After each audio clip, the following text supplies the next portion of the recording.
suas origens familiares, onde o senhor nasceu e a sua escolaridade ainda antes da universidade. Aham. Antes da universidade, que curioso, faz-me recuar assim na história pessoal, bastantes anos, não é? Não sei, sou filho de um funcionário público e de uma senhora doméstica. O senhor nasceu onde? Eu sou nascido em Santiago do Cacém, que é uma localidade no Alentejo, no sul do país. Fiz aí, de facto, a minha vida. Cresci em Santiago do Cacém. Meus pais tinham modestos recursos financeiros, de maneira que eu, quando acabei o liceu, comecei a trabalhar num serviço público, numa repartição de finanças, antes de ir para a universidade. Isto em Santiago do Cacém. Quer dizer, era o Liceu de Setúbal. Tinha uma dependência em Santiago do Cacém. E, portanto, consegui amilhar algum dinheiro que me permitiu iniciar os estudos na universidade quando saí de Santiago do Cacém e fui para Évora estudar. Com algumas dificuldades financeiras, obviamente. Eu lembro-me que o primeiro livro, mas assim um livro normal, devo confessar isso, que é uma coisa que eu acho que é uma nota pessoal, biográfica interessante. O meu pai comprou esse livro a prestações. O livro da Sociologia que eu ainda hoje guardo. Qual é o livro? Eu não me recordo o nome. É um livro, ou era um livro de Sociologia Geral, uma edição brasileira. Foi comprado a prestações. Eu guardo aquilo como relíquia, não é? Do meu passado de jovem estudante universitário e tal. Seu pai, o senhor disse que era funcionário público? Sim, Trabalhava em quê? meu pai era chefe de finanças em Santiago do Cacém, portanto, uma pessoa com limitados recursos, evidentemente, os recursos normais, apesar de ser um chefe de finanças, não tinha recursos financeiros avultados de maneira nenhuma. A minha mãe era doméstica e então vivemos sempre com algumas restrições. Não digo dificuldades, mas quer dizer, restrições. Não, a vida não permitia outras coisas. A minha irmã, um pouco mais velha do que eu, já nessa altura tinha saído para a universidade em Lisboa e, portanto, tudo era, digamos assim, um orçamento cuidado que era feito, digamos assim, na família, não é? E fui para Évora nessas condições, fui bolseiro da Câmara Municipal, depois tive uma bolsa da Fundação Gulbenkian e a coisa foi andando, não é? Mas por que o senhor foi fazer Sociologia? Eu fui fazer Sociologia numa altura em que não havia Sociologia. Isto é, havia um instituto privado, na verdade dirigido pela Companhia de Jesus, os jesuítas, que tinham um instituto financiado por uma outra fundação, Eugênio de Almeida, e de facto eles faziam um curso de Sociologia e de Economia. A Sociologia, para mim, foi uma descoberta, quer dizer, eu andei a pensar o que é que vou fazer e tal, e pensámos que Évora era acessível e era mais próximo do que Lisboa, enfim, é um erro, mas de qualquer maneira esse foi o raciocínio. E, de facto, o meu receio das estatísticas e, sobretudo, das matemáticas afastou-me da economia, lançou-me mais no território da sociologia. Era uma sociologia, nessa altura, em 1970, 69, 70, 71. Era uma sociologia com um perfil muito direcionado para a administração de organizações e serviços públicos, tipo a segurança social e estas coisas. Tinha, entretanto, uma formação mista com alguns professores interessantes, pessoas que não eram padres, vinham da área jurídica, muitos deles. Eu tive aulas com a doutora Manuela Silva, com o Simões Lopes, pessoas que iam regularmente a dar aulas e são pessoas de reconhecido mérito académico e cívico. E, portanto, a combinação dessas duas coisas acabou por fazer uma formação, enfim, interessante. Eu olho hoje, está muito distante do que se faz hoje em Portugal, no ensino da sociologia, completamente. E, portanto, o meu percurso universitário foi, de repente, apanhado pela mudança do 25 de Abril. Não é? O senhor estava no Eu estava, meio da... eu estava em Évora nessa altura e tornei-me um dos agitadores contestatários daquele modelo de ensino.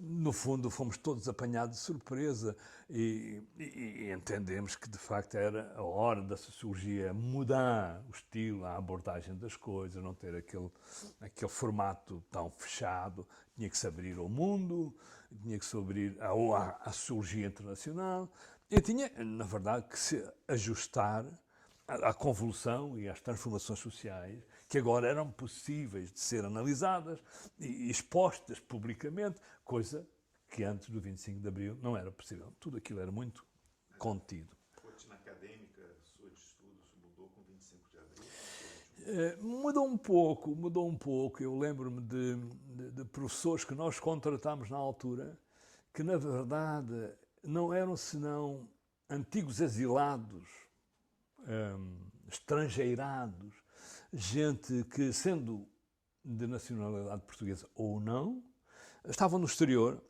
e o 25 de Abril representou um momento de grande atração. Uns vieram ver a Revolução, outros vieram regressar ao país. Um exemplo é o meu querido amigo, falecido recentemente, Juan Mozica Fredo, que era um jovem na altura, argentino, a trabalhar, a estudar, a fazer teatro em Bruxelas e que veio para Portugal. E na busca de emprego, nós pensámos que, enfim, tomámos conhecimento com o Juan Mozica Fredo, pensámos que ele podia fazer um papel interessante. E ele fez isso realmente. Depois fez toda uma carreira justamente no Isqueté. Hoje, embora falecido, é uma pessoa, digamos assim, consagrada no contributo que ele fez na sociologia, particularmente na sociologia política, na ciência política, etc. Mas este foi o trajeto e as coisas mudaram. Começámos a fazer trabalhos, não simplesmente exames, a problematizar coisas que desconhecíamos.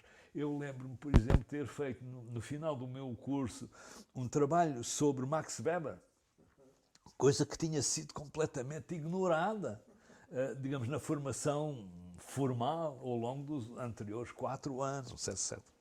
Curioso, porque, na verdade, quando terminei o curso, por mera circunstância ocasional, apareceu um anúncio nos jornais a pedir assistentes na Universidade de Coimbra. E eu, com aquela inocência típica dos 22 ou 23 anos, concorri para Coimbra. E de facto pediram-me que eu mostrasse alguma coisa escrita. Quer dizer, em Coimbra estava-se já num padrão de contratação que, como hoje, se olha para um currículo, etc. E eu lembro-me de ter fornecido aos meus avaliadores esse texto que tinha feito, que era o mais recente, que eu pensava que era uma coisa realmente muito boa, inovadora, que era o texto sobre Max Weber. Bom, não sei, a coisa funcionou. Não sei se pelo texto, mas deve ter sido mais do que pelo texto do que pelo autor. A coisa funcionou e contrataram. Quer dizer, eu tive, digamos, um percurso de contratação imediata após ter terminado o curso. Foi muito interessante. 76. Em 76, justamente. Eu vim para a Universidade de Coimbra em novembro de 1976. Não é? Disseram-me, vai para casa, voltas em janeiro. E, portanto, eu fui para casa levitando, eu sentia-me nas nuvens. Como é que é possível? Aliás, nessa altura, a Universidade de Coimbra tinha aquela imagem de uma coisa inalcançável, grandes cérebros, etc. Não sei o quê. E, portanto, para este jovem, nascido em família modesta, em Santiago do Cacém, que tinha estudado numa universidade de segunda, que tinha feito um modesto trabalho sobre Max Weber, ser contratado agora por pessoas que já, na altura, já tinham uma ou outra referência, designadamente o meu colega Boaventura Sousa Santos, que era uma das figuras do comitê de entrevista. Eu fiquei a levitar durante uns tempos, não queria acreditar que aquilo estava acontecendo comigo. Não é? Foi muito interessante, muito estimulante. O senhor não tinha família aqui em Coimbra? Não. O senhor veio morar... Não, mas tinha uma companheira. uma jovem companheira, que ainda hoje, já não tão jovem, continua a ser a minha companheira, que trabalha hoje também na Universidade de Coimbra, na área do estudo. Era de Coimbra, era de Évora. Era de Évora. Foi aquele namoro. Foi a minha colega também no curso da... Chama-se Virgínia Ferreira. Virgínia Ferreira. Portanto, é um longo trajeto de lealdade, de fidelidade, de cumplicidade que nós temos. Temos uma filha, somos pais tardios de alguma maneira, mas temos uma filha adorável. Isso tudo faz parte, digamos assim, do meu universo pessoal, familiar, não académico. Com académico também, porque de alguma maneira eu cruzo-me também com a Virgínia em muitas reuniões, em debates, em circunstâncias académicas, mas na verdade, enfim, tem as duas dimensões, mas estou a querer destacar sobretudo essa dimensão pessoal, familiar. Nessa altura da Revolução, o senhor tinha alguma filiação partidária, filiação política? Eu tinha uma simpatia que nunca concretizei em filiação formal com o Movimento de Esquerda Socialista, com o MES. E, portanto, enfim, eu recordo até umas tertúlias que a gente fazia e tal, a estudar a maneira como é que se podia dizer que o MES era um movimento operário. Era, na verdade, um partido que agregava forças operárias, trabalhadores rurais, não sei como é. Era a fantasia na altura do nosso ideal, não é? Nós queríamos estar do lado do povo, dos trabalhadores, dos operários, dos marinheiros, e pronto, o MES era um pouco, digamos, o lugar onde a gente queria alojar essa nossa fantasia. Nunca me filiei, ainda hoje não tive nunca essa experiência de me filiar nos partidos. A minha filiação foi com a academia e com a sociologia. Era nesse momento que o senhor chega no final de 76, né? Sim. Final dos anos 70. O que era a sociologia aqui em Coimbra? O senhor mencionou o Boaventura já? Sim. Bom, a sociologia em Coimbra, nessa altura, eu creio que não tinha existência em primeiro lugar. O que tinha, para onde eu vim trabalhar foi para uma equipa que o Boaventura dirigia no ensino de uma disciplina chamada Introdução às Ciências Sociais. Portanto, éramos um grupo alargado, umas 6 ou 7 pessoas. Devo dizer que neste momento sou o único desses ativo. Os outros todos estão aposentados ou formados, embora estejam aí bem de saúde e a gente conversa com regularidade. Mas o nosso trabalho era fornecer algumas disciplinas opcionais no curso de Economia. Licenciatura em Economia. Na licenciatura em Economia. E demorou até que a gente começasse a pensar no futuro da sociologia. E como é que o fizemos? Enfim, o Boaventura era uma pessoa com grande perspectiva no futuro, portanto, um grande inovador, criador, etc. E, enfim, ele suscitou a ideia da gente fazer uma revista. E começámos em 1978 a produzir a revista que está ainda aqui, ao lado, a revista Crítica de Ciências Sociais. O primeiro número foi muito interessante, porque tudo aquilo era muito militante e grande entusiasmo, um grande empenhamento que as pessoas punham naquilo. Portanto, é uma revista criada com um sentido de mobilização de uma energia própria dos jovens, académicos, etc. E tem um pormenor que eu aproveito para registar, que tem a ver com a criação do Centro de Estudos Sociais, onde a gente está neste momento. Ele está intimamente associado ao aparecimento da revista Crítica. Porque quando nós fomos a registar o título da revista Crítica, como se diz, o departamento jurídico que registra isso, não me recordo. Lições, não sei. Perguntou-nos, e os senhores quem são? E olhámos uns para os outros e dizíamos, isto é o Boaventura, aquilo é o Carlos Fortuna. Não, não é nada disso. Eu quero saber institucionalmente quem é que são os senhores. E nós dissemos, olha, dê-nos 5 minutos. A gente já volta a dizer quem somos.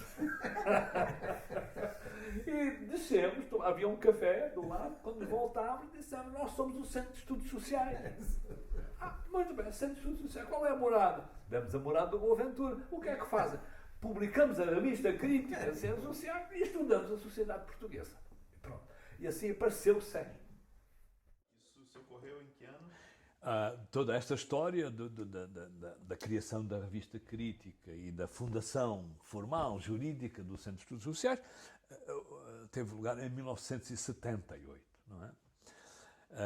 E pronto, assim, apareceu a revista, que nos primeiros anos não tinha, e o Centro de Estudos Sociais não tinha existência física. Os Centros de Estudos Sociais eram os nossos gabinetes na Faculdade de Economia, onde nós nos reuníamos, fazíamos as reuniões, líamos os textos, comentávamos, até que finalmente, mas não sei precisar o ano, apareceu esta hipótese do SES se situar nas instalações do antigo hospital da Universidade de Coimbra, onde nós estamos neste momento. Aqui era o antigo hospital da Universidade. E isso, enfim, foi uma reviravolta, uma mudança incrível no trabalho do SES. Aumentou brutalmente a carga de trabalho. Afinal, tínhamos um lugar, agora já não tínhamos aquela dificuldade de encontrar lugar para pôr a revista, para fazer reuniões, podíamos trazer mais pessoas e o crescimento do SES desde então, desde que o SES vem para aqui, tem sido um crescimento, digamos assim, imparável, com o alargamento de instalações, a atração de pessoas, etc. Tem sido uma história de sucesso do ponto de vista da investigação em ciências sociais. Mas o que eu queria dizer é que, no princípio, o SES vivia fundamentalmente da organização de encontros, cujas intervenções, comunicações dos participantes eram depois vertidas na revista crítica. E assim, esses encontros com o financiamento ou da Gulbenkian ou da então SNICT, salvo erro, da SNICT, esse financiamento era, digamos assim, o recurso financeiro que nós tínhamos para subsistir e para produzir a revista crítica. Que no início, como todas as revistas, não académicas, mas mais culturais ou políticas, foi por alguns colegas, lembro-me perfeitamente de um deles, que disse: isso vai durar um número ou dois. Porque é o trajeto que a gente vê na nossa revista, surgindo depois do 25 de Abril, no final dos anos 70. A revista surgiu com grande frequência, mas tinha uma vida bastante curta. E, portanto, também houve esse presságio de que nós certamente não poderíamos por cá resistir muito tempo. O nome da revista, Revista Crítica. O Crítica era para marcar o quê? Era para marcar justamente um entendimento, uma filosofia distante do convencionalismo académico que existia. De esquerda ou marxista? Não. De esquerda. Marxista também, mas não só marxista. Mas era fundamentalmente a ideia de dizer, não, nós temos que oferecer da sociedade portuguesa uma perspectiva não convencional, não habitual, não tradicionalista, arcaica, daquilo que ia sendo feito, que era, digamos, uma perspectiva que se refugiava muito em dados empíricos, recolha de casos, uma recolha casuística de informações quantitativas, e tínhamos que, no fundo, tentar uma leitura interpretativa desses dados de uma forma que remetesse para um universo alternativo, daquilo que se pode fazer, daquilo que se devia, entendido nessa altura, aquilo que se devia fazer para fornecer um panorama alternativo, mais criativo, mais democrático, não fechado nem academicamente nem partidariamente. E, portanto, a perspectiva marxista alimentou muito tempo essa nossa atitude interpretativa da sociedade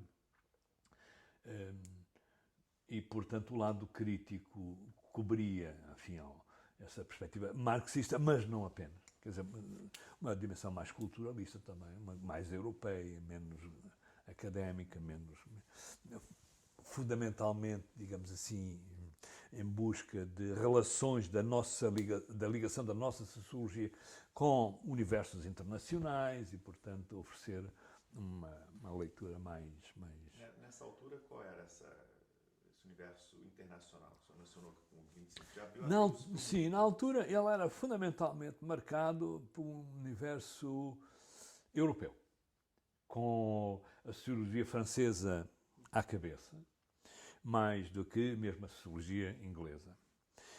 As coisas foram mudando. Aliás, eu sou, de alguma maneira, testemunho dessa mudança que se foi operando, em que apareceu também a sociologia americana, não é? No conjunto das sociologias internacionais, dos convénios e das relações que nós podíamos estabelecer com académicos e com algumas instituições internacionais que estavam muito viradas para a França, curiosamente não tanto para a Espanha.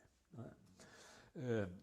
Mas aos poucos essa atitude foi acomodando também uma sociologia americana. Eu digo isso e digo que sou de alguma maneira testemunho e testemunha dessa transição de perspectivas, ou dessa abertura à sociologia americana, porque eu próprio, ainda um jovem investigador, fui-me doutorar nos Estados Unidos. 82? 82, exatamente. State University, New New York. Pronto, é curioso. Por que para lá? Olha, é muito curioso. Porquê para Nova Iorque? Porque bom, eu tive uma bolsa da Fulbright, que depois juntou uma bolsa também da Gulbenkian. E, portanto, do ponto de vista do financiamento, eu podia escolher. E escolhi, mandei a minha candidatura para vários lugares. Eu lembro, por exemplo, foi a UCLA, o UCLA, a Universidade da Califórnia, que me aceitaram. Sim, senhor, vamos estudar. E depois a Universidade de Nova Iorque, onde eu também tinha apresentado a minha candidatura, porque a minha referência nessa altura era o Emanuel Wallerstein, ou Wallerstein. E mandei para lá. E eles, no fundo, da Nova Iorque, disseram: sim, senhor, você foi admitido e damos-lhe uma bolsa. A escolha ficou aí feita, decidida, porque, no fundo, eles não só me admitiam, mas mandavam uma bolsa. Essa bolsa, curiosamente, no início, ela traduziu-se no trabalho na biblioteca. Eu passei uns 2 meses a recolocar nas estantes os livros que os utentes da biblioteca tiravam. E onde é que está a cota do livro? Eu tinha que... Passei 2 meses nisso, trabalhava 3 horas a cada dia a fazer esse negócio e tal. Até que apareceu um projeto em que eu me integrei. Um projeto de investigação em que me integrei com outros colegas. Sim. Eu ia perguntar, a candidatura que o senhor fez, ela já envolvia um projeto de investigação? Sim, ela já envolvia um projeto. Que era? Um projeto que era, na altura, relacionado com o desenvolvimento da indústria portuguesa. No fundo, o atavismo da economia portuguesa estava muito associado à relação colonial e ao fechamento imperial do Salazar. E eu queria, enfim, olhar para outras perspectivas. E havia, na altura, os colegas portugueses conhecem bem, chamada a crise do ave. A crise do ave, a indústria do ave. Quer dizer, eram fábricas a encerrar, encerravam com uma velocidade menor o aparecimento de Ferraris na região. E isso despertou a minha atenção. Pelo que o meu projeto na candidatura era olhar para a relação colonial e de que maneira é que ela estava implicada na chamada crise do ave, que na verdade era a crise da produção. Mas a região uma região do Ar, no norte do país. Era uma de grande implantação de indústria têxtil. E, portanto, fazia-se... E, portanto, lembro-me bem que dizia, bom, de um lado Portugal tem esta ambiguidade, ou este lado paradoxal, que é um poder colonial, que usa recursos, explora como pode as dependências africanas de Angola, Moçambique, não sei o quê. Mas, do outro lado, é um país dependente dos outros, sobretudo no contexto europeu, muito vinculado à economia e às relações com a Inglaterra, mas isso traduzia uma dependência. Era um país dependente de um lado, mas do outro lado era um poder imperial. E, portanto, era essa ambiguidade que eu queria estudar. E que, na verdade, acabei por fazer isso no próprio doutoramento, etc., com um aspecto muito interessante, que marcou um pouco, eu acho que marcou um pouco a minha maneira de olhar, às vezes, para as coisas, que implicam um recuo regressivo, um regresso à história, a antecedentes históricos. Eu sou adepto do método de Henri Lefebvre, que ele chama método regressivo-progressivo. Vir atrás para perceber a embalagem, as condições em que os processos atuais se concretizaram, não é? E, portanto, essa é uma adaptação atual, que eu tenho hoje discurso já mais elaborado sobre o método regressivo-progressivo. Porque, na altura, sem pensar nada disso, e mesmo desconhecendo, o meu orientador, Emmanuel Wallerstein, começou-me a perguntar, sim senhor, essa crise dos anos 70, e como é que terá sido nos anos 60? Bom, nos anos 60, e eu fui estudar como é que era nos anos 70. E depois ele perguntou, sim senhor, nos anos 60, e no princípio do século? No princípio do século não sei, mas vou ver. Eu comecei a minha tese de doutoramento no século XVI. Quer dizer, recuando, no século XVI, com a expansão portuguesa, depois um grande salto na história, um salto temporal que me projetou para os meados do século XIX, onde se iniciaram as tentativas de implantação do algodão em Moçambique, que acabava na altura, nos anos 70 e 60, por ser o grande fornecedor de matéria-prima para a indústria portuguesa, não é? Dentro do abrigo autárcico imperial salazarista. E, portanto, eu faço às vezes essa brincadeira, que é uma brincadeira séria, com os meus alunos de doutoramento. Até como era há 10 anos atrás, e há 20 anos atrás. E, no fundo, obrigo-os a recuar na história para enquadrar, muitas vezes, os antecedentes sociopolíticos ou culturais que podem explicar o desenvolvimento, digamos, de processos sociológicos que a gente analisa na contemporaneidade. A contemporaneidade, para mim, está muito contaminada, portanto, por esse recuo da sua antecedência histórica. E acho que essa foi uma das coisas que eu aprendi do ponto de vista do método que aprendi durante a minha passagem doutoral.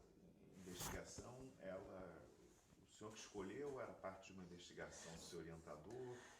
Essa investigação eu acho que escolhi. Eu quando enviei... Eu acho que, na verdade, o contexto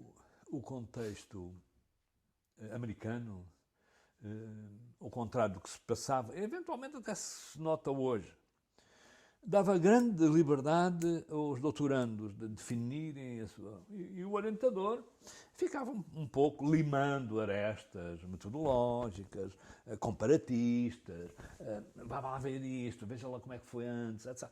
Bom, mas o projeto em si era o estudo desta ambiguidade que falei há pouco. Era muito o estudo que eu tinha desenhado ao longo da minha... Porque eu já fazia investigação. Enfim, aqui, quando estava a assinar, e, portanto, fui mais ou menos desenhando este como um problema que merecia um estudo mais detalhado, circunstanciado, e aproveitei na altura para avançar com aquela hipótese. E assim foi. O senhor não tinha nenhuma ligação com Moçambique na altura? Foi uma ligação... Não tinha ligação, a minha ligação era só literária, digamos, académica. Eu percebi que, de facto, toda a chave, no caso da crise da indústria de textos portuguesa, passava por essa relação colonial com Moçambique. Devo dizer que, na verdade, a gente leva sempre nestas propostas uma coisa muito tosca, muito genérica, e, de facto, demorou-me algum tempo nos Estados Unidos até formular concretamente o objeto e a maneira de abordar o objeto. E quando o fiz, foi uma grande alegria. Quando é isto, e realmente fiz o projeto todo, não é? Para o orientador, eu fiquei muito aliviado. Digo, pá, finalmente é isto que eu vou fazer. E, no fundo, era contar uma história. Na verdade, com os seus antecedentes históricos ou coloniais e políticos, contar uma história de como é que a indústria portuguesa dos têxteis foi crescendo e como é que ela, com a independência, entrou, de facto, num total desvario, perdeu a sua dinâmica, perdeu a sua... A independência de Moçambique, exatamente. Aí o fornecimento barato, muito mais abaixo dos preços internacionais da matéria-prima, que era o algodão, estava assegurado, deixou de estar assegurado. Agora Portugal teve que ir ao mercado internacional, à Índia, ao Egito, comprar matéria-prima para alimentar. Isso tem a ver com a chamada crise, então, a crise do AF, que era a crise do têxtil algodoeiro. É uma coisa... Desculpa, sim, claro. Mas, podes depois retomar. Referiste que depois de ir para Nova Iorque e desse primeiro trabalho como bolseiro, integraste um projeto. Esse projeto tinha a ver com estas problemáticas? Não tinha. Era um projeto liderado por Wallerstein que tinha a ver com a conceptualização das atividades agrícolas no mundo. A ideia era... o projeto chamava-se Concepticon. Era uma espécie de... fazermos um dicionário sobre as atividades agrícolas e as profissões agrícolas em língua portuguesa, em língua magiar, em espanhol, de gente da América Latina, em França. Portanto, o grupo de trabalho era, de facto, do ponto de vista das suas, digamos, origens nacionais e linguísticas, era muito diverso. E, portanto, o projeto era ver como era diferente a palavra camponês, o que implica, enquanto tarefas que se atribuem à condição de camponês ou de rentista, não é? Em diferentes regiões. Na Hungria, na França, nos Estados Unidos, na Espanha, na Argentina, etc. Esse era o projeto. Muito trabalhoso, porque, no fundo, aquilo implicava um recurso a fontes históricas que não são fáceis de obter, a não ser nos Estados Unidos. A Biblioteca do Congresso, as grandes bibliotecas, no fundo, têm um manancial absolutamente incrível, digamos, deslocado dos países de origem ao longo dos tempos para esse centro de investigação. Eu fui um grande utilizador da Biblioteca do Congresso, que tinha, inclusive, recursos fílmicos, gravados, de jornais antigos, em língua portuguesa, tudo aquilo que era possível de história, de livros de história, os historiadores portugueses, que de alguma maneira remetiam para esta discussão, digamos, da conceptualização das profissões e das tarefas adstritas a cada profissão agrícola. Porque o meu orientador, o Wallerstein, estava muito interessado no estudo da transição da era medieval, arcaica, para o capitalismo a partir do século XVI. Há uma influência toda. Quer dizer, como é que essa atividade agrícola, em primeiro lugar, influenciou as atividades comerciais de trocas de produtos, designadamente no contexto mediterrâneo, e como é que isso, de alguma maneira, também foi o berço da industrialização e das trocas industriais à escala mundial. O sistema mundo era um pouco isso.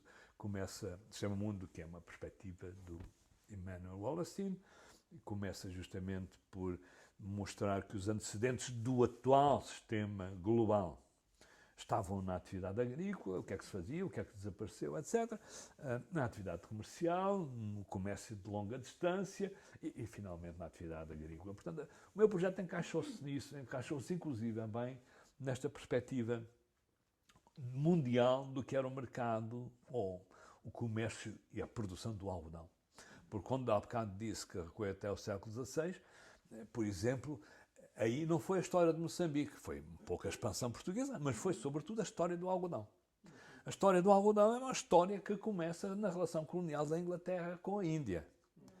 E portanto, é um produto exótico. As elites londrinas apreciavam o algodão olhando para os vestidos, para os tecidos e os vestidos das senhoras, que pensavam poder decorar com as paredes das suas mansões e seus castelos com aquele produto, que era um produto maleável, mais leve, colorido, etc. E, portanto, enfim, e depois essa história transformou-se com a chamada procura agregada das profissões fardadas, os militares, os enfermeiros, no fundo, sobretudo o exército, teve um papel importantíssimo nesta adoção do algodão enquanto matéria das suas fardas, do seu vestuário militar, etc. Porquê? Porque era mais leve. Porque antes era tudo lã ou muito quente enfim, a gente usa hoje ainda muito disso, mas não era o algodão. Portanto, no algodão, depois de ter, enfim, provocado alguma curiosidade nas elites, nas classes médias altas de Inglaterra, ele de repente alastrou a outras dimensões, não é? E, portanto, isso fez, na verdade, do algodão uma matéria-prima. Até lá era um produto exótico, luxuoso, e depois passou a ser uma mercadoria. E, portanto, essa transição para um sistema capitalista propriamente dita foi uma coisa que eu tratei de ver como é que os bens de luxo se transformam em mercadorias acessíveis a todos, e da produção em grande escala, e como é que o algodão de Moçambique entrou nessa história. E aí tem várias peripécias, sendo que aquela que eu acho mais relevante é assinalar como a produção do algodão em Moçambique, que era um território adverso do ponto de vista ambiental ao cultivo do algodão, foi compensada com o trabalho forçado dos moçambicanos, das famílias moçambicanas, que tinham que cultivar as chamadas machambas, que antes eram territórios limitados da produção alimentar e que passaram a ser lugares de produção algodoeira. E, portanto, até do ponto de vista simbólico é muito interessante, porque alguns velhos produtores que eu pude entrevistar me fizeram notar como eles não ligavam nada ao algodão, porque, digamos, simbolicamente o algodão era coisa de brancos. Na verdade, o próprio algodão é branco, portanto, aquela coisa de brancos não serve para a gente comer. E, portanto, o algodão foi também, localmente, gerador de uma grande contestação política, de um mal-estar político, que eventualmente, sobretudo no norte de Moçambique, alimentou muita contestação política da Frelimo, em Cabo Delgado, no Niassa, onde a Frelimo iniciou, ou melhor, tinha grandes bases de recrutamento para a sua luta de autonomia e independência. O algodão contribuiu muito justamente para isso. Portanto, é também uma história desta ambiguidade, deste sinal paradoxal, alimenta a indústria portuguesa e alimenta a contestação anticolonial em Moçambique. Acho muito engraçado. Eu acho que foi uma história, a minha tese, acho que foi uma história bem contada. Ele tem em português, tem esta versão, o fio da meada, quer dizer, o elo pequeno e frágil do algodão, que no fundo faz parte de uma meada, que é colonial num primeiro plano e acaba por ser mundial. Foi uma história, eu acho que é uma história bem. O senhor chegou a visitar Moçambique durante a tese? Sim, tive 6 meses em Moçambique, entrevistei pessoas e trabalhei no Arquivo Nacional de Moçambique, em Maputo, onde cheguei com um grande acolhimento das pessoas, da diretora e de outros funcionários, que faziam um trabalho fantástico de dedicação, de entrega, nas mais adversas condições de vida e de trabalho, que me deixam, de facto, sempre uma recordação muito emocionada daquela gente, e que me recordo das dificuldades que era na altura. Estamos em 1986. E os meus contactos prévios foram sempre muito bem recebidos. Sim senhor, não, temos cá um material, com certeza pode vir, etc.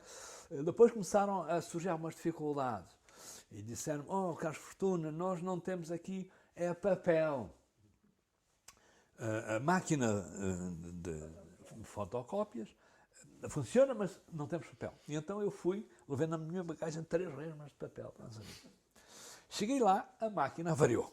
Portanto, quer dizer, eu deixei lá o papel. Mais que isso, por exemplo, por comparação com um outro académico americano que estudou e publicou coisas interessantíssimas sobre a história de Moçambique, um homem chamado Alan Isaacman. Ele estava lá, mas ele tinha levado a sua própria máquina de fotocópias portátil. Não é? A América é outra coisa, não é? E ele veio o papel, mas não me serviu de nada. E depois há uma outra dificuldade que eu também registro, que acabou por, digamos, se traduzir numa cooperação da minha parte com o Arquivo Histórico de Moçambique, porque eu, quando cheguei, sim senhor, e depois finalmente levaram-me à sala onde estaria o material que eu tinha que recolher. Era uma sala 3 vezes maior que esta, com um grande montão de caixotes de arquivo, daqueles velhos caixotes pretos, onde se metem as coisas, e disseram, Carlos Fortuna, deve estar aqui o que você quer. Na verdade, aquilo estava amontoado, como resultou certamente de muitos caminhões com essas coisas, que vieram de algumas empresas moçambicanas, que os mais militantes e dedicados, académicos e políticos, evitaram que fossem queimados, empresas portuguesas, conseguiram recolher aquilo e trouxeram para o arquivo. E chegaram lá e descarregaram. Eu encontrei aquilo descarregado. Lá, um grande monte de coisa. De maneira que a minha tarefa foi terrível, porque de princípio eu já vinha, enfim, com esta habituação de usar a biblioteca de congresso com microfilmes em que eu podia assistir. Eu chegava a Moçambique, tinha um monte de caixotes para encontrar o material da minha tese. E, portanto, a sensação que fica com a quem faça este trabalho de arquivo é a ideia de que, eventualmente, nós nunca encontramos a chave da informação, dos dados, porque estava lá no fundo do monte dos coisas. E vimos embora com esta angústia. Será que eu tenho um material importante? Ou será que não sei o quê? Isso acontece em qualquer trabalho de arquivo, onde são sempre a chegar coisas novas, cedidas, novos fundos que vão aparecendo, e que demoram um tempo a ser tratados e preparados para a consulta pública. E, portanto, eu ali fiquei com essa coisa. Bom, e fiz o que foi possível. O meu contributo foi ter deixado uns metros distante, organizados, com um coisinho lá, a dizer Niassa, Cabo Delgado, por aí fora, não sei o quê. Esse foi o meu contributo para... Nos Estados Unidos, o senhor chegou em 82, ficou quanto tempo morando? Eu fiquei primeiro até finais de 84, até o Natal de 84, depois voltei em princípio de 86, antes de ir para Moçambique, Depois tive 5 ou 6 meses em Moçambique. Depois voltei a Coimbra, preparei a tese e fui, na verdade, de volta a Nova Iorque para defender a tese. Como foi a sua experiência americana morando lá, na sociedade americana? Olha, você coloca um ponto ao Celso, que é uma coisa incrível da minha história, que tem a ver com a minha também. No fundo, eu acho que nós sociólogos, e não apenas sociólogos, não é? Mas quem lida com a realidade humana e social está sempre a ser desafiado para coisas novas, impensadas, imponderáveis, que aparecem. Nossa. Como é que começou a minha vida? Como é que foi a minha vivência? Foi assim. No princípio, eu fiquei a viver em casa de um velho amigo chamado Anísio Correia, que é uma pessoa invisual. O Anísio teve um acidente, éramos garotos, com 8 anos, e ficou cego. Depois emigrou para Nova Iorque, com a família, na verdade para Newark, ali do outro lado do rio. E quando eu fui para Nova Iorque, ele disse, não, ficas cá em casa até arranjares a tua... Portanto, até arranjar o meu apartamento, eu vivi em casa de uma pessoa cega, que me ensinou a geografia de Nova Iorque no pormenor. Onde é que se toma o metro, não sei o quê. Sai-se à esquerda, sobe-se aqueles 3 degraus, e lá em cima mudas para a direita, vais em frente e ao fundo encontras o outro metro para fazer a ligação, e depois sais cá em cima e estás na Quinta Avenida. Bom, isto dito por um cego é a melhor informação que a gente pode ter sobre o detalhe de como viver com aquela geografia complexa de uma cidade como Nova Iorque. O Anísio era, na altura, um jovem, à volta dos seus 30 anos, que trabalhava numa empresa de assessoria e de ajuda a família, a pessoas que vão ficando cegas. Quem é que vai ficando cegos em Nova Iorque? Os pobres que vivem nas periferias. A cegueira tem esta marca de classe. A cegueira é da gente pobre, trabalhadora. Onde é que eles estão? Estão nas periferias. O que permitia àquele homem, Anísio Correia, saber como chegar, não à Quinta Avenida, mas chegar à rua, sei lá, de Jackson Heights, por exemplo, daquelas periferias de Nova Iorque. Ele sabia onde é que estavam as coisas. E isso, de facto, eu não podia ter tido melhor professor. Acontece que isso mexeu comigo. Eu disse... porque, sabe, isto é muito curioso. Como é que sobrevive uma pessoa invisual no seu cotidiano? Fumávamos os dois, mas eu aprendi que não posso deslocar o cinzeiro de um lugar para o outro. Uma série de coisas que eu aprendi que se tem que respeitar, porque é a condição da sobrevivência cotidiana das pessoas. A gente altera o cinzeiro, a gente altera o mundo, né? Palpável e material, logístico daquela pessoa. Aprendi muitas dessas coisas e intrigou-me. Enfim, tantas coisas.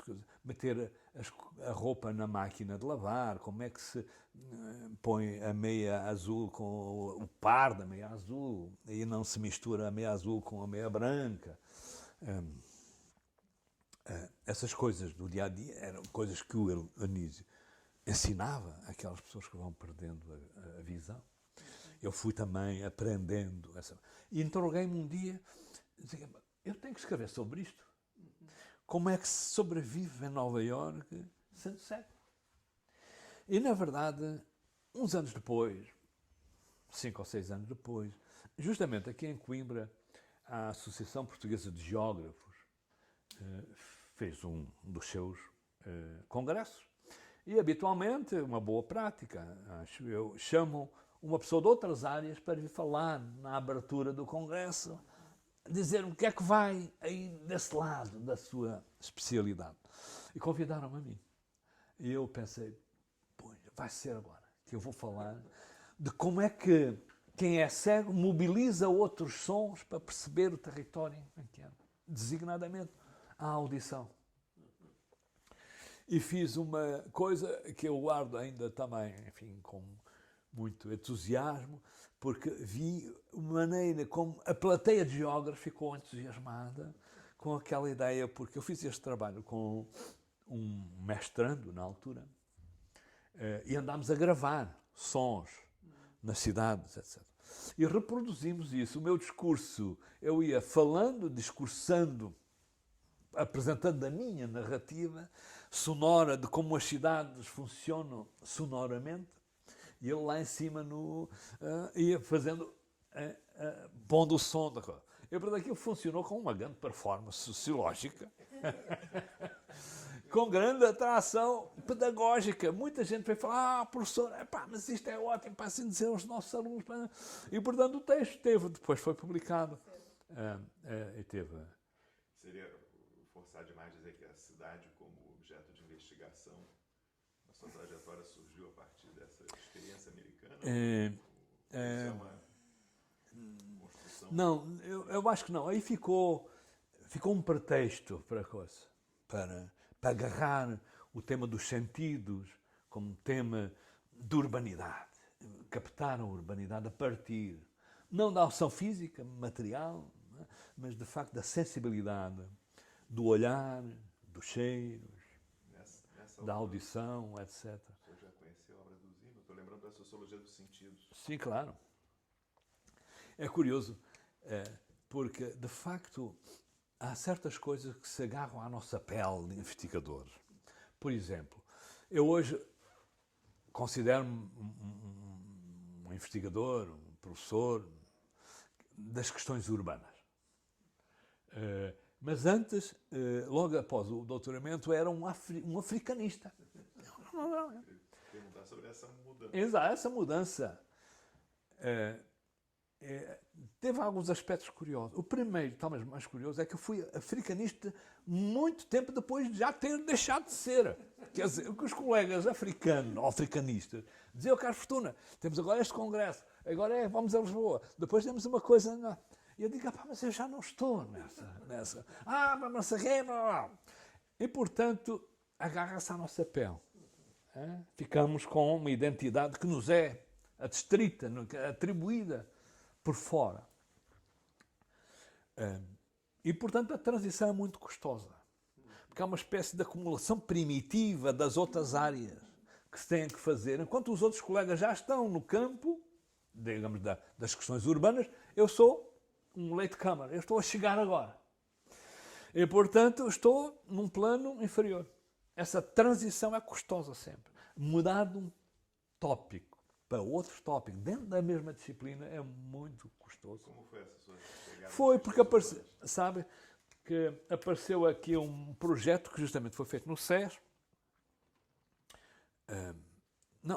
Foi daqueles momentos de fazer pesquisas e tal, e eu fiz um projeto sobre turismo em Portugal. E do turismo fui parar às cidades. Quer dizer, foi uma coisa que foi mediada por um projeto FCT, um GNICT, sobre turismo em Portugal, em que discutimos já várias coisas. Interessante, lembro-me, por exemplo, de novo com a história, com a fabricação, como eu gosto de dizer, do Algarve.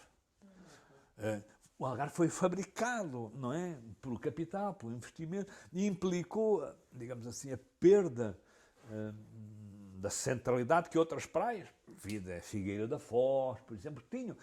A novidade dos anos 60 foi para ser para o Algarve, foi toda a gente para o Algarve. Portanto, nessa história que eu fiz com outros colegas de turismo, ganhou alguma dimensão também esta relação com a cidade, e no fundo a cidade foi aos poucos, digamos assim, abarcando, envolvendo as minhas outras preocupações, que eu hoje continuo. Não abandonei a questão do turismo, não abandonei a questão dos patrimónios, mas considero-me, na verdade, não sei se posso dizer assim, não um sociólogo urbano, mas um sociólogo das urbanidades, como eu gosto de dizer. Agora, o tema do turismo, que foi, vamos dizer, a sua chegada na questão urbana, né? Sim. Ele era um tema periférico ou de menor importância no quadro da sociologia. Completamente. Né? Por isso mesmo é que eu acho que a FCT aceitou o projeto, porque ainda hoje estou convencido que os projetos, muitas vezes, de grande competência, de grande investimento, etc., são avaliados em função da moda, do tempo. Hoje há uma série de temas que eu admito que tenham, digamos, maior atração sobre o conjunto dos avaliadores que aparecem naqueles concursos e que ou se compaginam com essa moda académica, o pós-colonial, os estudos LGBTs. Hoje têm, digamos assim, uma aceitação que corresponde, no fundo, a esta mudança das modas sociológicas, também, a moda sociológica. O turismo, nessa altura, certamente captou, com certeza, também essa simpatia dos júris. O tema da fabricação, né, que o senhor Sim. mencionou, exige uma perspectiva histórica também. Sim, sim. Como... Não, mas essa era uma história recente, a história da fabricação do Algarve, enquanto atração turística, a praia própria, a construção da praia em si, é uma coisa muito interessante, não é? Porque no século XIX podemos dizer que não havia praia. A praia é uma coisa do século XX, é do capitalismo, que modela, interfere, mobiliza comportamentos novos, atitudes novas, a relação do corpo com o mar, a relação do corpo com o sol. A gente ainda hoje, muitas vezes, recuamos a essas coisas e vemos que não se tomava banho no mar. As pessoas, eventualmente, molhavam-se, mas não sabiam nadar. No fundo, a água era, inclusive, vista como uma questão complexa. Tudo, uma série de receios medievais de que a água era a impureza, para não dizer mesmo a doença, que penetrava nos poros das pessoas. E as pessoas deviam evitar esse contágio com a água. De onde? Isso, há muitos estudos sobre isso. Vigarello, o próprio Elias, Norberto Elias. O Limpo Sujo é um bom retrato desse receio medieval da contaminação do corpo através da infiltração da água nos poros da nossa...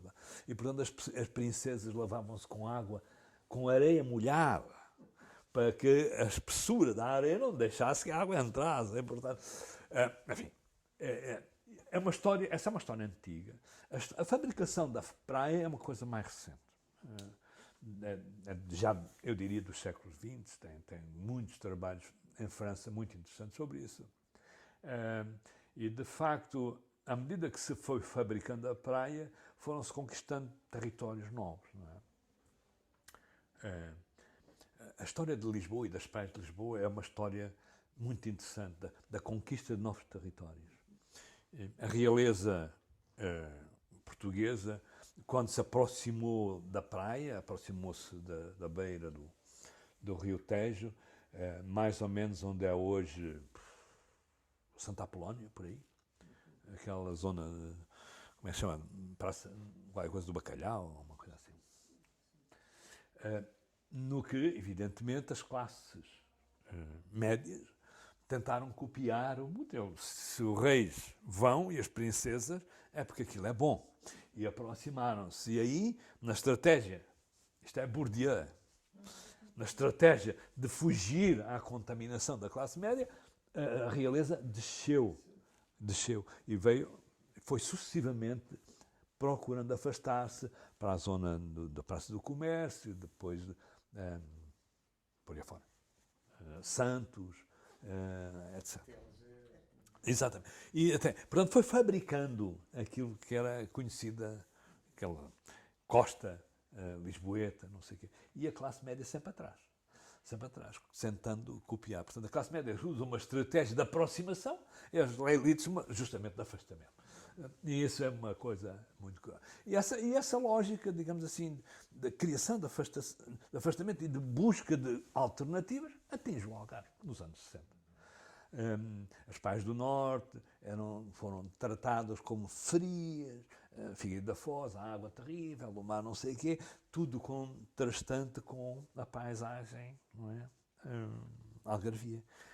O mar é agradável, a temperatura é boa, não sei o que mais, etc. E isso atraiu também um investimento, digamos, financeiro, de grandes grupos ligados ao turismo, etc., no Algarve, construção de lugares, a destruição de comunidades pescatórias, a alteração dos padrões, todos os padrões de consumo, imigração de muita gente que saiu do Algarve para Lisboa, vem engrossar a imigração interna do país e foi instalando, digamos assim, uma paisagem totalmente nova, hoje caótica, do que são as paisagens ribeirinhas, costeiras da Algarvia. O turismo, quer dizer, não era um tema central na sociologia da época, né? Quer dizer, havia estudo sobre turismo na geografia. Claro. Muito bem. Claro. Havia, quer dizer, o trade, né? O negócio. Antropologia, alguma coisa muito focada no efeito sobre pequenas comunidades, pescadores e tal. Como é que foi, como sociólogo, entrar no terreno do turismo? Foi entrando assim, foi entrando com estes antecedentes metodológicos. Vamos ver como é que isto... Porque não basta dizer que se alargou a expressão turística nos territórios. Os processos que isso envolveu. Não é? Envolveu destruição de algumas comunidades, envolveu migração de pessoas, envolveu capitais a investir, a criar hotéis, estradas e não sei o quê. Alterou-se a produção do Algarve, os tradicionais. O burro, que era a presença do burro associado às atividades agrícolas do Algarve, hoje é um património da humanidade, porque está em... Hoje é património da Unesco, porque está em riscos de... Mas aí entra uma questão também de patrimônio e identidade. Sim. Depois há outra coisa ainda sociológica, é a divisão classista que a gente vê no território chamado praia. Todas as praias têm uma divisão própria. Dos pobres, das empregadas, dos funcionários, das classes médias, dos professores e das elites. Aliás, que muitas vezes essa distinção é cromática. Os toldos, onde as pessoas são azuis num lado, amarelo, ou não existem no outro. Portanto, há também uma visão, uma perspectiva sociológica possível de revelar, criticamente, vamos revelar uma outra praia, que não é só a praia da antropologia, né? É a praia da geografia, dos arranjos societais que se fazem em torno daquela espacialidade. Isso é uma coisa que a gente procurou entrar nesse primeiro estudo. Depois foram aparecendo coisas do património, das cidades, etc. E a cidade foi ganhando centralidade. Sim. Eu tenho neste momento um livrinho a ser editado justamente no Brasil sobre cidades e urbanidade, porque eu acho acho que esta outra dimensão de como se fazem apropriações da cidade, do espaço da cidade, dos estilos, da cultura, do consumo, etc., que faz parte desta minha ideia de urbanidade. É isso que hoje me atrai, sem perder de vista algumas outras coisas. Por exemplo, eu estou a acabar de enviar na segunda-feira um texto que intitulei O Mundo Social do Ruído. Bem, naqueles antecedentes do som. E ver como é que este ruído é uma dessas condições da nossa vivência urbana. Portanto, é uma urbanidade, se quisermos. E como nós fomos formatando o nosso ouvido, que começou por ser aquele, digamos, instrumento, dispositivo, essencial para conhecer os lugares, que mencionava há bocado, com a aprendizagem em Nova Iorque. O ouvido hoje foi sendo adaptado não aos sons, mas aos ruídos. Nós vivemos paisagens ruidosas que deixamos de estranhar e naturalizamos. O que eu estou a dizer nesse texto é que, eventualmente, os artistas tiveram culpa, não é culpa, foram mediadores dessa adaptação do nosso ouvido à sonoridade ruidosa do cotidiano de hoje. Alguns elogiaram a chegada das máquinas, do ruído dos motores, dos aviões, fizeram exposições, fizeram-se poesias. o Álvaro de Campos tem uma poesia fantástica, não é? Sobre como ele quer ser penetrado pelos ruídos dos barcos e dos motores e dos óleos e não sei o quê. Quer dizer, ou se é um sujeito da contemporaneidade ruidosa, ou realmente somos uns arcaístas e tal, vivemos noutro mundo. E os futuristas italianos, os pintores, também futuristas dos princípios do século, a ode do Álvaro de Campos, etc. São todos sinais artísticos de como foi mediada esta gradual habituação dos sujeitos urbanos ao ruidoso da coisa. Ao ponto de, quando não há ruído, a gente suspeita que alguma coisa não está a correr. Qual é a primeira coisa, mais trivial ato do cotidiano, quando a gente entra no carro? Ligar o rádio. Nós temos uma aversão ao silêncio e, portanto, precisamos desta... Estamos habituados, fomos sociologicamente educados à presença do ruído. E, portanto, isto para lhe dizer que, assim, não desapareceu, está pegado à pele. O meu interesse, por exemplo, sobre os sons ou outras coisas.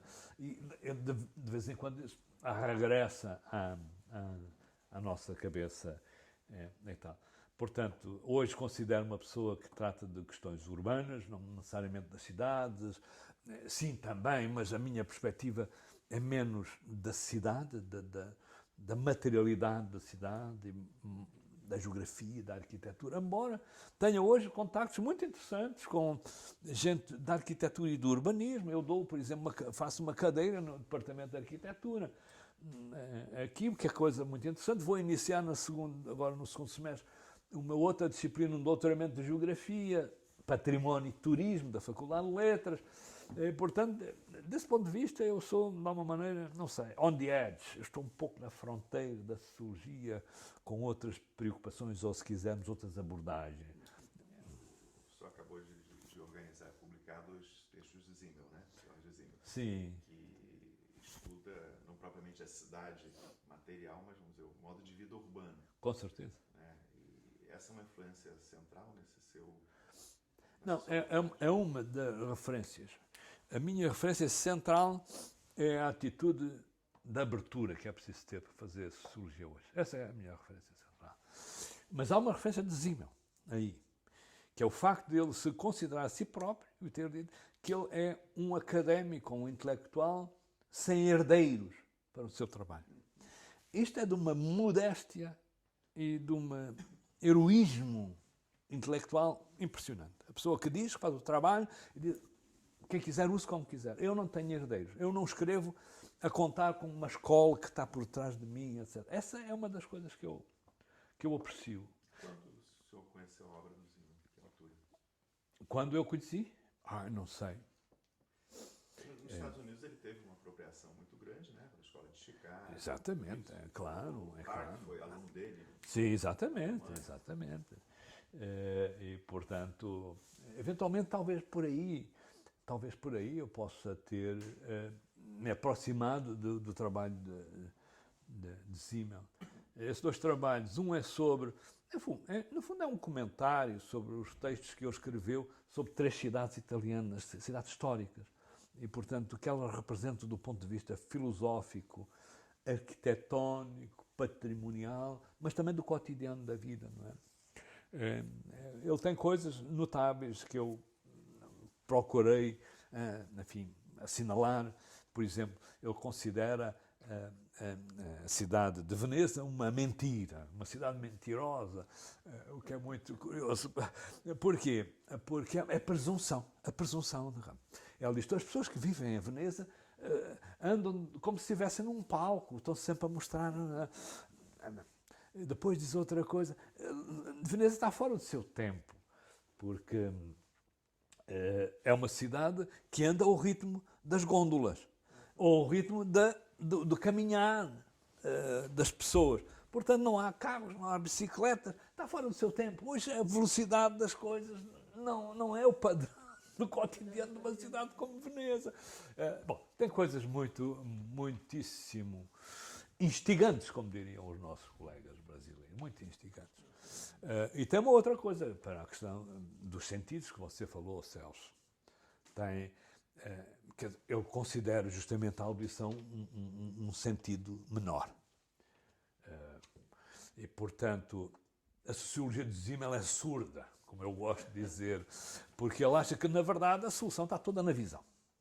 A visão é que é. E, portanto, dar atenção ao som e à audição, porquê? Porque é tão passivo o sentido da audição.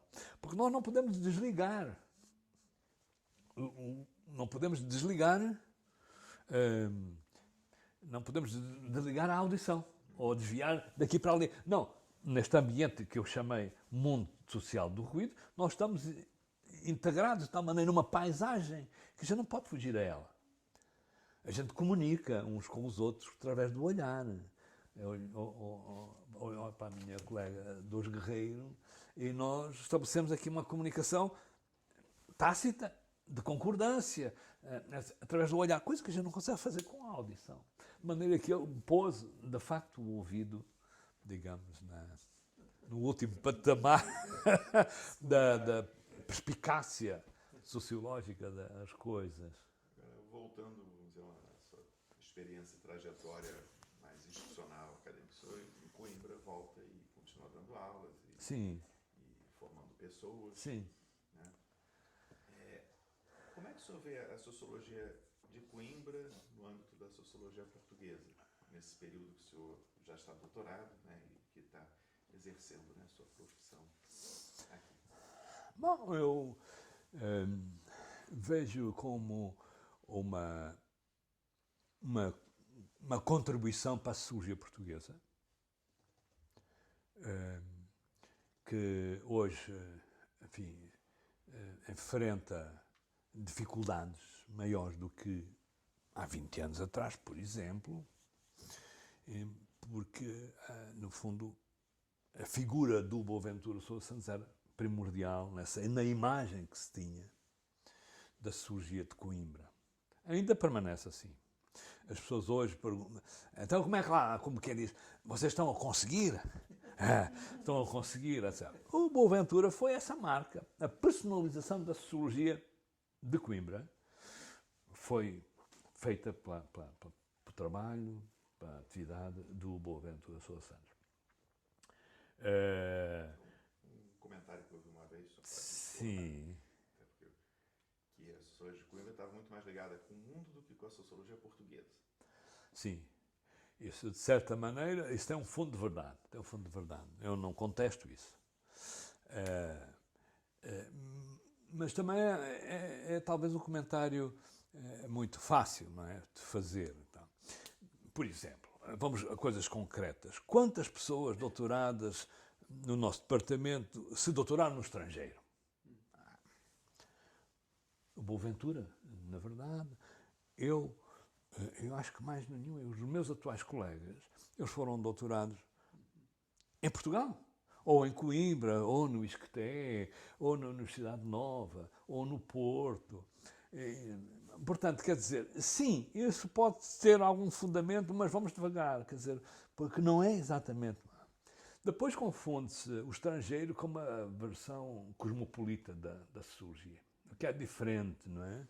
É alargar, comparar, estabelecer diálogos com outras dimensões, às vezes de realidades semelhantes, mas estabelecem-se diálogos, não comparações necessariamente, mas diálogos. Por exemplo, com o Brasil.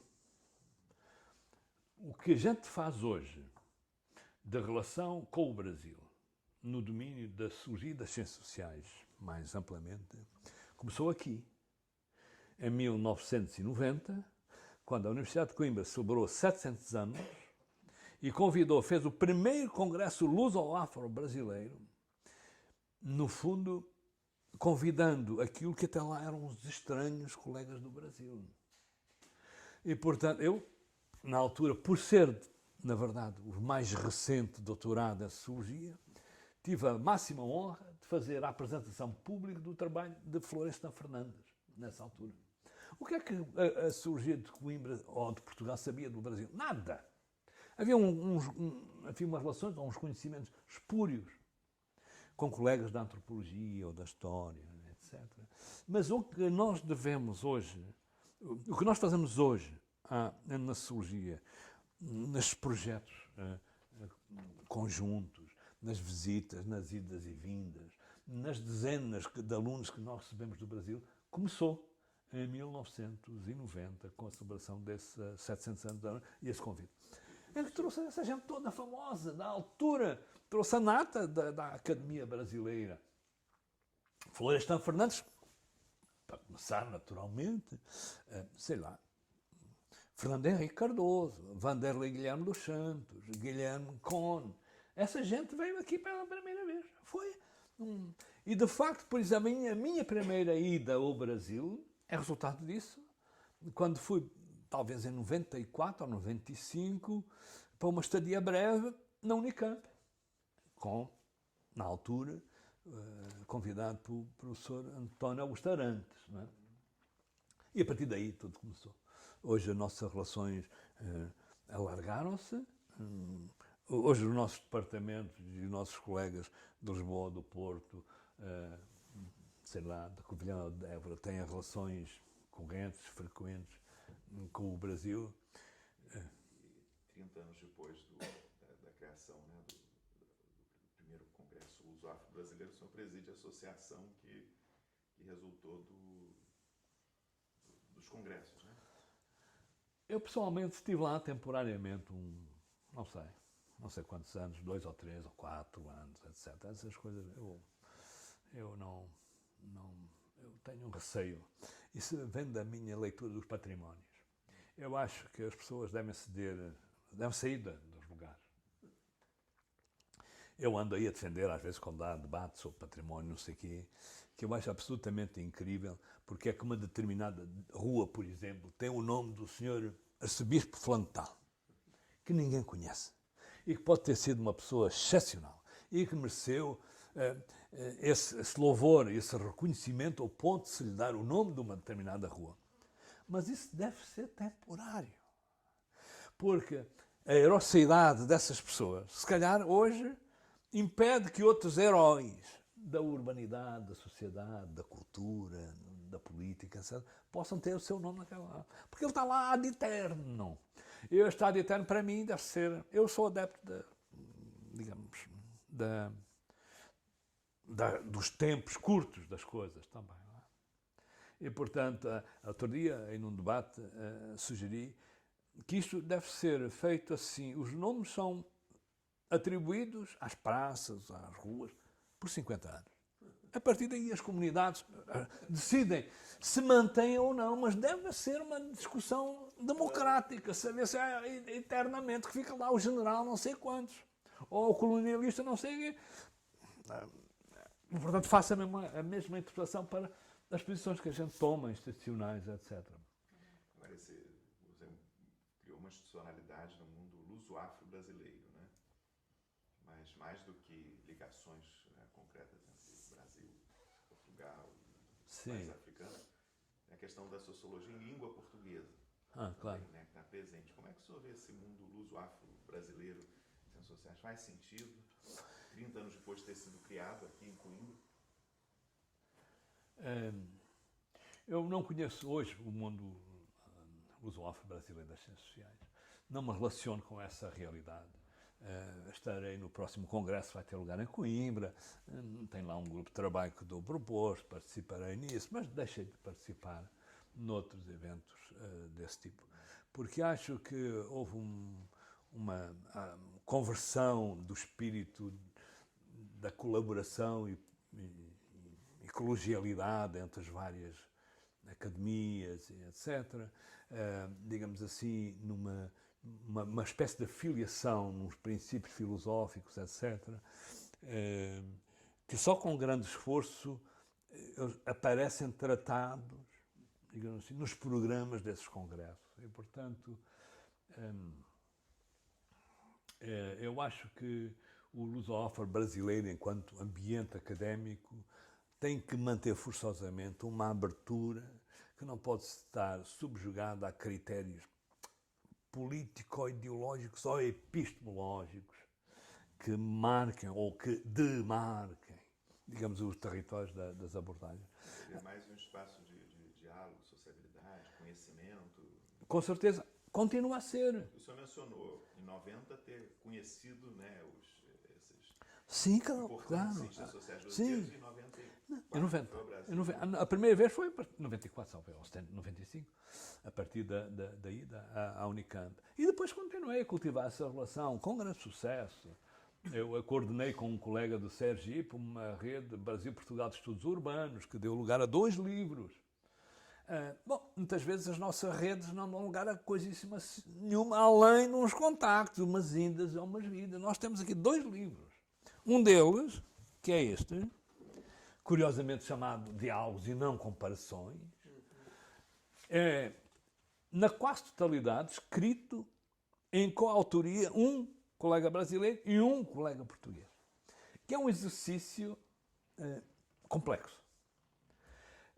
Buscamos, enfim, algum território, digamos assim, argumentativo, disposição, digamos, comum, a partir de realidades próximas, na verdade, diferentes, não é? Isso, digamos assim, este livro é fruto dessa atividade, dessa rede Brasil-Portugal, que era financiada pelo CNPq e que acabou. Acabou-se o financiamento, etc. Então, o que resulta disso, digamos, o espólio desta rede traduz-se hoje em atividades pessoais, de atividade de trocas de impressões, de doutorandos, de vindas, de idas, de convites, etc. Mas já não tem esta dimensão que, repare, eram salvo 7 universidades brasileiras, ou departamentos ligados à dimensão urbana, a começar na Unicamp, até o Sergipe, Fortaleza, o UNB, PUC São Paulo, o USP, etc. E, portanto, é uma rede impressionante desse ponto de vista de dar concreção a esta atividade. Este projeto é fruto, aliás, do Comitê de Ciências Sociais do CNPq de País de Língua Portuguesa. Ok. Em 2 editais começou uma comparação. Muito bem. Não, eu fui já à ideia da comparação porque, enfim, as dimensões, a escala e tal, prejudicam o comparatismo urbano luso-brasileiro. E, portanto, eu prefiro estabelecer diálogos. Temos aqui este problema no património, e os colegas brasileiros dão a sua perspectiva. Eu tenho aqui 2 textos em coautoria com colegas do Brasil, que justamente são resultado disso. O problema é igual, por exemplo, há aqui uma coisa sobre o património, escrito com a minha querida colega Cristina Menengel, da Unicamp, que é uma historiadora, além do mais. E, no fundo, o que a gente olhou foi como o património cultural, artístico, património físico, os teatros da rua, sei lá, falta-me a palavra, os clubes de cinema, e não sei o que mais, estão a desaparecer, foram desaparecendo. E ela dá a visão brasileira a partir de um determinado caso, eu dou a visão portuguesa desse desaparecimento, desse arruinar de edifícios que eram edifícios sensíveis, porque, no fundo, alojavam atividades culturais também sensíveis, o teatro, o cinema, etc. E isso hoje foi tudo engolido para dentro dos centros comerciais e para as salas minúsculas de cinema. Mas há uma tradição brasileira e, se calhar, uma tradição portuguesa de olhar para a mesma realidade. E é por isso é que há diálogos. Eu não fujo da ideia de comparação. Enfim, e, portanto, eu permaneceria lá se tivesse continuado a ter financiamento, porque acho que é uma boa atividade. Mas outra coisa é a dimensão, digamos, liderança associativa. Isso aí deve passar. Neste momento, essa associação internacional, hoje já mudou de nome, do Luso-Afro-Brasileiro, é feita, está entregue uma colega nossa, que foi nossa aluna aqui em Coimbra, cabo-verdiana, ela é que é a grande figura dessa coisa. Enfim, as coisas vão mudando e vão... Eu convivo bem com o fim das coisas. Eu convivo bem com o fim das coisas e o fim das temporalidades, quer dizer, eternas, o fim da eternidade. Tudo é efêmero hoje. Não é?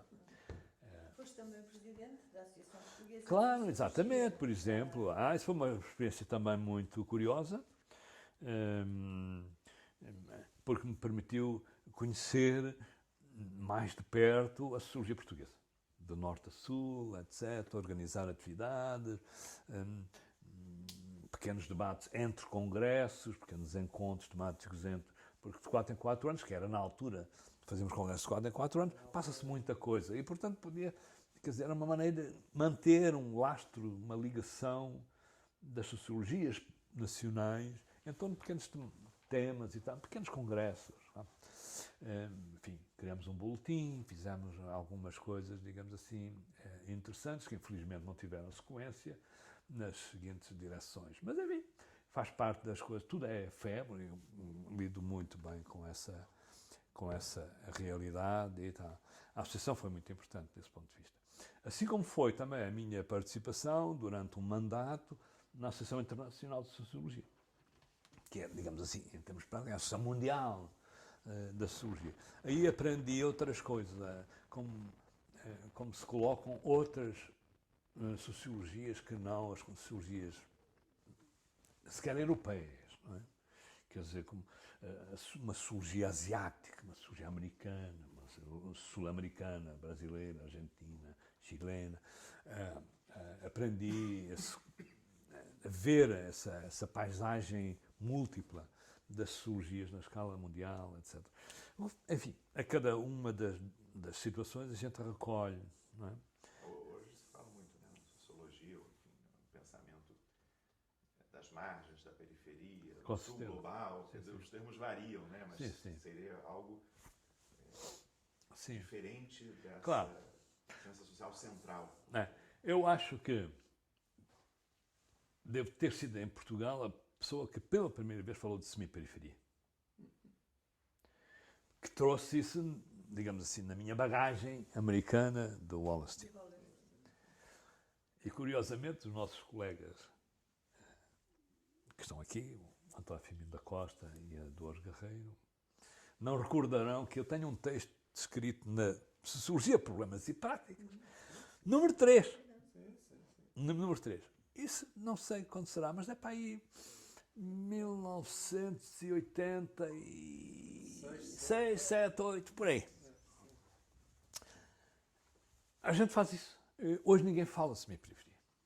Eventualmente o Boaventura, que depois deu grande alarde ao conceito, etc. É uma pessoa que, de alguma maneira, contribuiu também para a sua divulgação, o seu conhecimento. Mas hoje, ainda assim, o conceito praticamente desapareceu e foi, digamos, desintegrado, ou substituído, ou diluído em outras problemáticas conceptuais que têm a ver com a globalização. Já ninguém fala do sistema mundo, ou é a globalização, ninguém fala da semi-periferia, enfim. Essa dinâmica é das disciplinas. As gerações sucessivas têm que inventar novos. Sim, com certeza, com certeza. A gente está sempre a fazer este esforço, não é? Pronto, é uma tentativa. É que é inerente à nossa condição de sociólogos, de analistas, de intérpretes, de criativos, não é? Imaginativos também, das várias outras novas narrativas em torno do social. Isso é fundamental.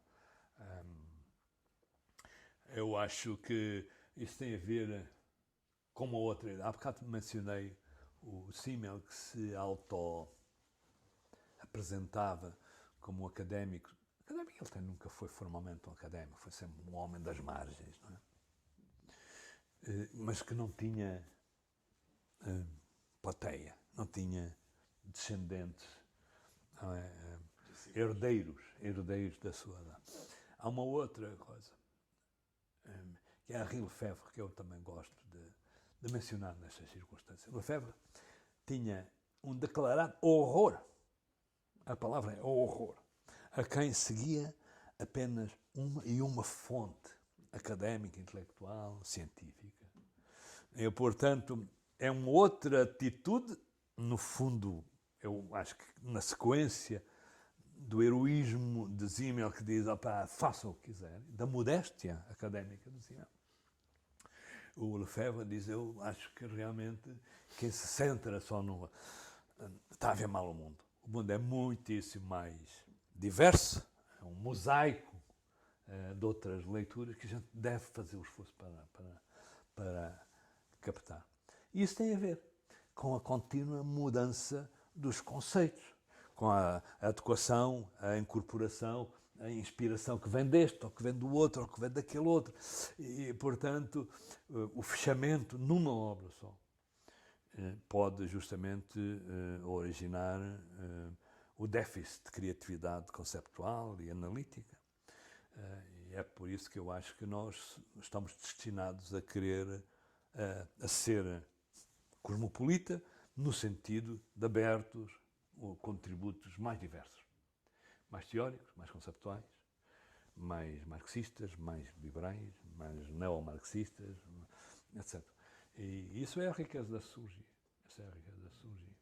E que vai, ou continua a ser assim, ou ela se vai converter nos anos próximos numa abordagem, digamos, mais técnica, menos problematizadora. Esse é um receio que eu tenho para a sociologia portuguesa. Tem a ver com a evolução do Estado Social, do Estado de Previdência em Portugal. Portanto, aquela abertura que nós tivemos nos anos 70, nos anos 80, para sociólogos, para a empregabilidade dos sociólogos, está-se a fechar à medida que o Estado Social se fecha. E, portanto, aquela profissionalização em ministérios, em autarquias, em grupos de estudo, em institutos, não sei o que mais, hoje está a minguar. E isso, na verdade, pode reduzir ou empurrar a sociologia para um lado, uma certa praticabilidade da sua abordagem, que ou serve para resolver esses problemas, ou não resolve. E, portanto, isso sempre foi assim. Mas foi muito caldeado em Portugal com uma perspectiva em que Coimbra foi parte de reconhecer a dimensão empírica, o resultado, a proposta, a prática para fazer as coisas, mas também sair dela e problematizar noutro plano da reflexão científica ou académica ou política. Muito bem, excelente. Muito obrigado. Ok, muito bom, fico muito contente, meus queridos amigos.